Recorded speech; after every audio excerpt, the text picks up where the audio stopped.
I just wanted to do a response to the criticisms, or rather criticism of my review of Nier Automata, which I think is entirely boiled down to you didn't play the whole game, you only played a tiny part of the game, and you can't review something unless you play 100% of it. So apparently, ending A, even though it's called ending A, and you can see on my screen it says you got ending A, isn't actually ending A, it's just chapter A. And you're supposed to do that despite there not really being any indication I can see that that's how this game works. I guess you're supposed to like look it up in a guide or something to know that.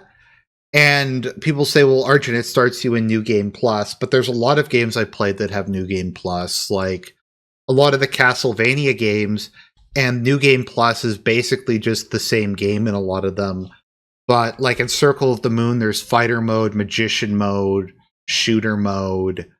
You might play the exact same game, but as a different character. So when I saw it, I just thought it was going to be the same game, but you're playing as 9S. So I guess people can say, like, you didn't use a guide, you just kind of took at face value what the game told you. So I guess that's a fair criticism, although I don't defend, like, a game I like Dark Souls, for being really cryptic and impossible almost to figure things out with a guide. Like, I don't really know how you get the Usurpation of Fire ending without a guide. Although, ironically enough, I did get it accidentally without a guide the first time I played DS3.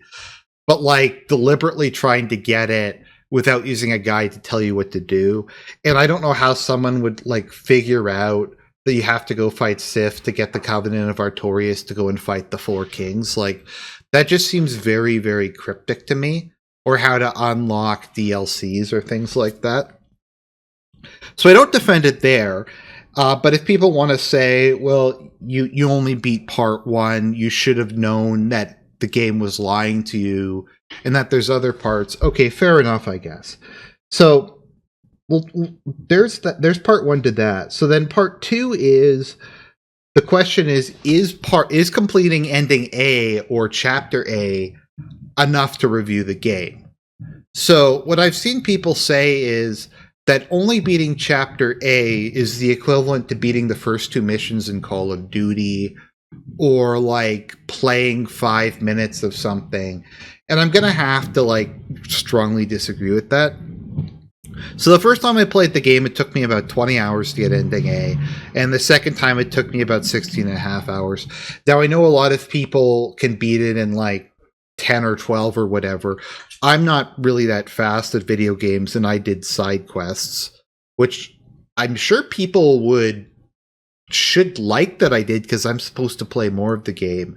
So the argument I'm generally seeing is playing a game 16 hours isn't enough to determine whether you like it or not.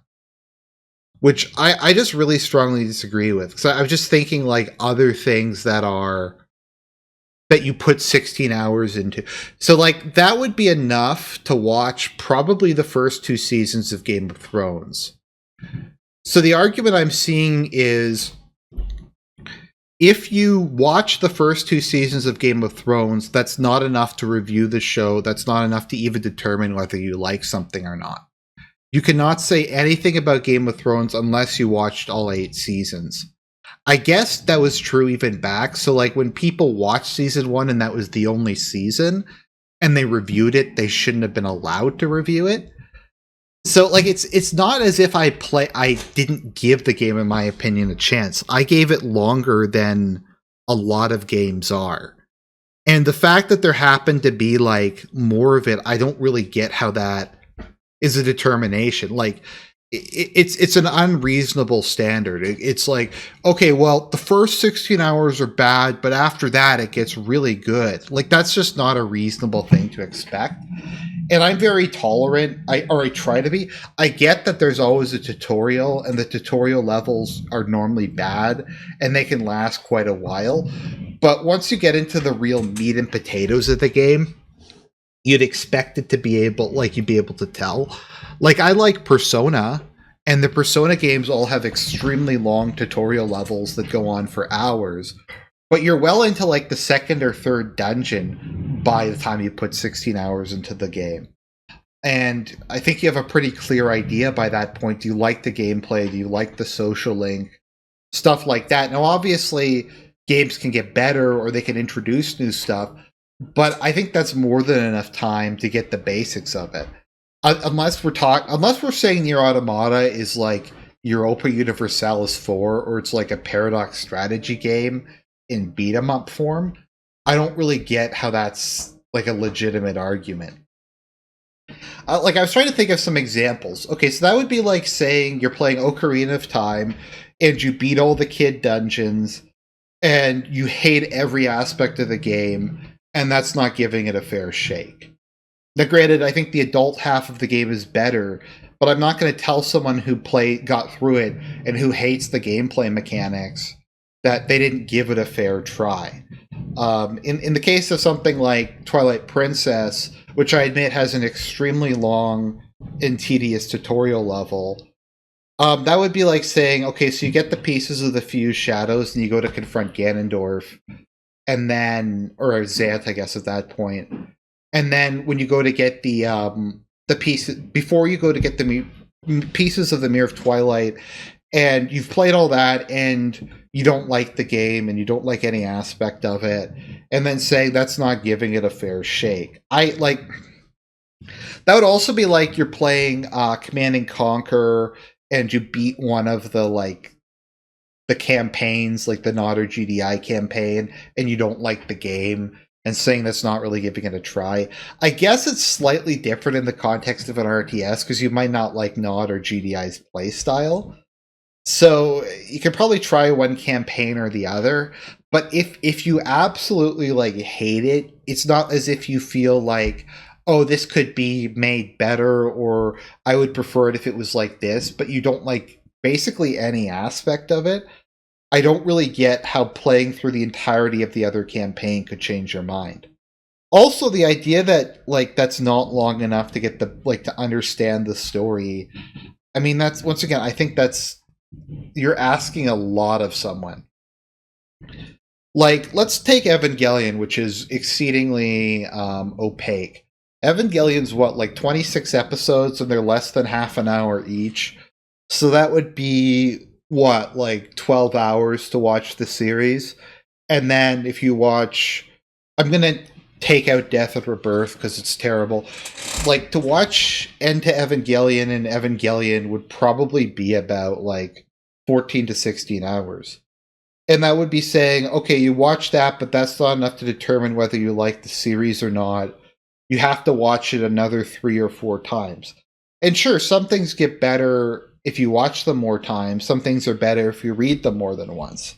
There's certainly things like that for me, but I think there's a difference between mining something to its absolute depth and giving something a fair shake, and feeling that you've done, that you've given it a chance, you don't like it, you think it's not very good. I don't think that that's a fair criticism. I don't think it's fair to compare me playing a game for 16 hours to doing 2 15-minute playthroughs of Call of Duty and then giving up and saying that the game sucks. It's just, I get it's. So I guess that's part of it. And then if we're just going to talk about storytelling, if you can't tell a story in 16 hours and have it kind of make sense or be engaging, that's a problem, because that's longer than a season of Breaking Bad or something like that. So that would kind of be once again saying, oh, well, Breaking Bad, the first season and a half had no plot, but if you watch the rest of it, then it makes sense. I didn't get everything about The Matrix, and I still don't get it, but I enjoyed it a lot the first time I watched it, and it made me want to come back to it. And to me, the fact that this didn't make me want to come back to it, even after sinking so much time into it, I stand by what I said. I guess the other question would be, how much of the game would I need to play before I'd be allowed to make a review? If I played the other endings and my opinion was still that it sucked, would that be a legitimate opinion then? Because I'm considering playing the rest of it just to make a point, and I'll try to give it a fair shake. I know people say you're just going to hate it no matter what, but like even if I did like the rest of it, I would not give it a pass for the first like part of it being bad. I don't know. That's just my thoughts on it. I'm sure people are going to say I'm salty or whatever, but I figured I'd respond. Anyways, God bless, and I'll talk to you guys later.